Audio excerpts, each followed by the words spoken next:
All right, welcome back. So I'm going to assume you now know your runway number. You figured out whether you're dealing with burnout or just a strategy gap, but you're still stuck in your head running the same loops over and over again. What if I fail? What if I can't replace my income? What if everyone tells me I'm making a big mistake? Today, I'm giving you the exact process I use to help my clients break that loop. It takes about 10 minutes, and by the end, you'll have one clear decision. You can take it in the next 72 hours. All right, so let's do this. Quick context if you're just joining us, I'm Janet. I coach high achieving women through career transitions that look fine on paper but feel brutal on the inside. I built and scaled a recruiting company with two partners across 6 countries. And when I left, I had the same fears you probably have right now. The difference is I had to build a framework to get myself unstuck because I couldn't afford to just wing it. And that started with me getting into coaching. So I started using a 5-step process with my clients that I'm going to share with you. And it works because it takes the spinning out of your head and puts it on paper where you can actually see what's real and what's just noise. All right, so let's begin. Step 1, name the real fear in one sentence, not the polite version you would say in a job interview. I mean, I'm talking about the real one. So, not I'm concerned about career trajectory, more like I'm afraid I'll leave and I won't be able to replace my income and I'll look like an idiot. Okay. Or I'm afraid I'll fail publicly and everyone will know I wasn't good as I thought I was. All right. It might be, I'm afraid I'll lose who I am without this title. One sentence, write it down. Because what happens when the fear lives in your head, it mutates, it gets bigger, it attaches to everything. When you write it down, it becomes specific, and specific fears are easy to work with than vague dread. So pause the video if you must. Grab a piece of paper, your phone, open your notes app, write the sentence. What are you actually afraid of? Okay. Now, step number 2, separate signal from static. This is something I'm going to explain. Your brain is giving you 2 types of information right now: signal and static. Signal has data. Static is just stories.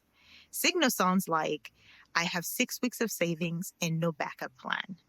Static sounds more like, what if everything collapses and I ruin my entire life and end up homeless? They both feel true, but only one is useful. Signal tells you what you need to solve. Static just freaks you out. So look at your fear from step 1 and ask, is this a signal or static? If it's signal, if there's a real gap like I don't know my monthly floor or I have no bridge income, write that down. That's your actual problem to solve. But if it's static, if it's a catastrophic story with no real data behind it, just label it. Okay, that's static. My brain is trying to protect me, but this isn't useful information right now. You're not dismissing it. You're just not letting it run the show. And look, if you want the worksheet version of this, you can actually work through it step by step. It's inside my free community. Unapologetically next. It's for women who are done with, you know, the employed nonsense and want to transition without burning their lives down. I'll give you real frameworks on a weekly basis. I'll be posting a video in the community. So the links are down here. Grab a worksheet and follow along. Okay, step 3, identify your constraint type. We covered this in video 2, but it matters here too. Are you dealing with a capacity constraint or a strategy constraint? Capacity means you're running on empty. You're burnt out, your nervous system is fried, you don't have the bandwidth to execute, even if you had a perfect plan. And strategy means you have the energy, but you have no map. You don't know what to do first. You don't know the sequence. So say it out loud to yourself, capacity or strategy. Because if you're burned out and you try to hustle your way into a new business, you're just going to burn out faster. And if you have the energy, but you keep resting instead of building a plan, you're just delaying your pain. So once you name it constraint, the next step becomes obvious. If it's capacity, your next move is rest and boundaries, not a business plan. If it's strategy, your next move is structure, a bridge, a plan, not more self-care. Okay, so step number 4, establish your income flow plan, as we discussed yesterday or in the last video. I'm putting it in the loop breaker too, because most of you still haven't done the math. Your income floor is the minimum monthly number that keeps your life stable, not your dream salary, not what you used to make. It's just a floor. If you don't know it, you're not overthinking. You're just scared of a number that you haven't looked at yet. So do this right now. Essentials only. Groceries, utilities, whatever you need to survive. All right. And remember, after that, you need to ask yourself, what's the smallest bridge that protects this floor while I transition? Is it freelance work? Is it consulting, part-time roles, staying at your current job for 6 more months while you build something on the inside? The bridge doesn't have to be sexy. It just has to be stable. And once you have it, your nervous system relaxes because you're not gambling your life away. You're actually moving with a net. All right, so step number 5. Choose one 72-hour courage action. This is the step that breaks the loop.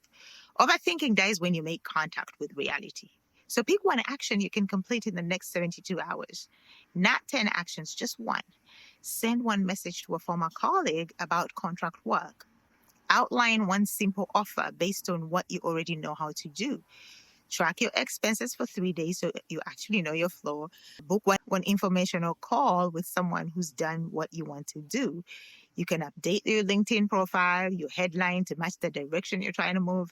One action, 72 hours. Because here's what happens. When you take action, you get feedback. Your brain sees that you didn't die, and the loop loses power. All right? Here's what I want from you. Again, let me know in the comments what's your next 72-hour action. Not your whole plan, just one thing you're going to do next week. Because when you say it out loud, you're way more likely to actually do it. And next week next video, I am covering the question that instantly tells you whether you're dealing with a fear or a real constraint. It's the one diagnostic that cuts through all the noise and shows you exactly what's blocking you. Subscribe so you don't miss it. And if you want the full worksheet for this loop breaker, grab it inside Unapologetically Next. Link is in the description. I'll see you in the next video.